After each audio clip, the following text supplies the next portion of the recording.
Hey guys! My cutting boards help keep the lights on in my workshop to help me make cooler projects, but how do I make them cheap and effectively to make sure that I can still do that? Now I'm going to explain the 3 key points that I use to create my cutting boards cheap and effectively so that it can maybe help you in your woodworking journey to bring in that little bit of extra cash. Now let's start with the first point. Why even make cutting boards to begin with?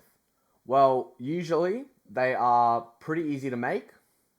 They're relatively cheap, but they also can net in high profits. They're something that a lot of people use, and if you make them well enough, and if you make really cool designs, that you can sell them for quite a bit of money, whether that's at art markets or online, or you go into businesses and try and sell them that way. And that all really comes down to you marketing yourself as a person.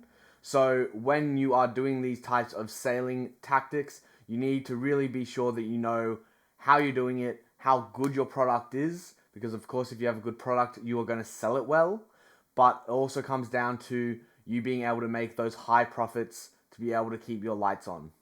Now, in terms of actually making projects, you need to not only be making it time effectively, but also cost effectively.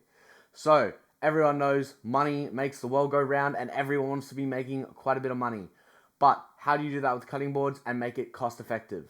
I'm going to pull up a receipt that I got from my wood supplier for what would have made 4 cutting boards. And I'll explain how it made 4 cutting boards versus originally what I thought it was only going to make 3.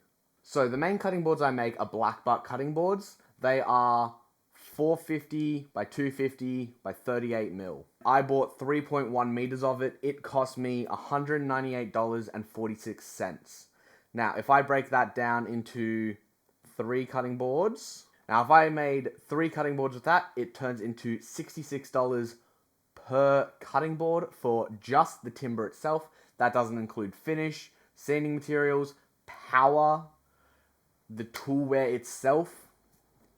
And these cutting boards, sadly, were sold at a bit of a loss. They were sold at $100 each. And I say it takes me around half an hour to fully finish a cutting board. But how I turned it into 4 cutting boards instead of 3 was, instead of doing a glue up in the middle and then having it nice and even on either side, what I did was I had 1 full width piece and then 2 pieces on either side.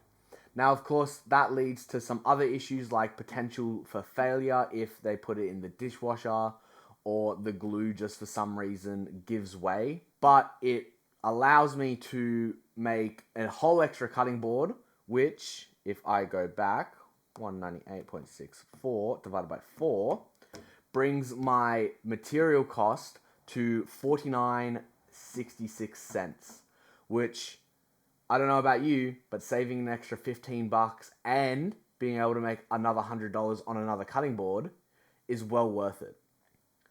And if you're wanting to see how I actually make the cutting boards with the 2 edge joints instead of just that 1 middle joint, you can click up here. There'll be a video there for you guys just to watch. It'll be not a super long video, but if you want to go watch that and then come back to here, that would be muchly appreciated. And so far, before we get on to this final point, if you are finding anything useful, please subscribe. It really helps out the channel. It really helps me out. And I would love to see you guys come back to watch more videos.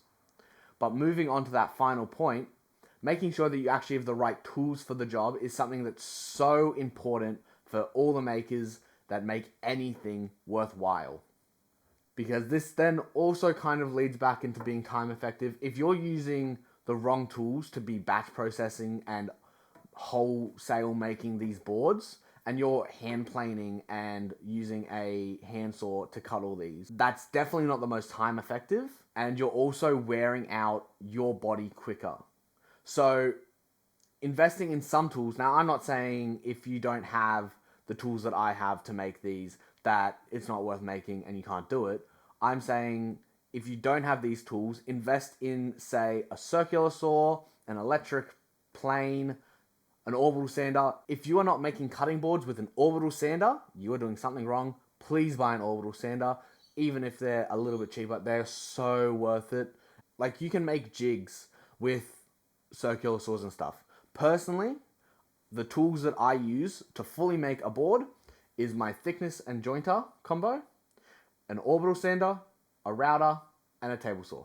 That just allows me to make my product a little bit cheaper for my customers. So instead of spending an hour on a product, I'm only spending about half an hour to 35 minutes making a cutting board from start to finish. So it reduces my price for those cutting boards. So when you're out there making cutting boards in your shop, or you're going to art markets and selling them, please let me know how much you guys are selling them for and what material you're making them out of. Because I use black butt, mine sell for about $150, and then if people decide they want shipping, that's on top of that.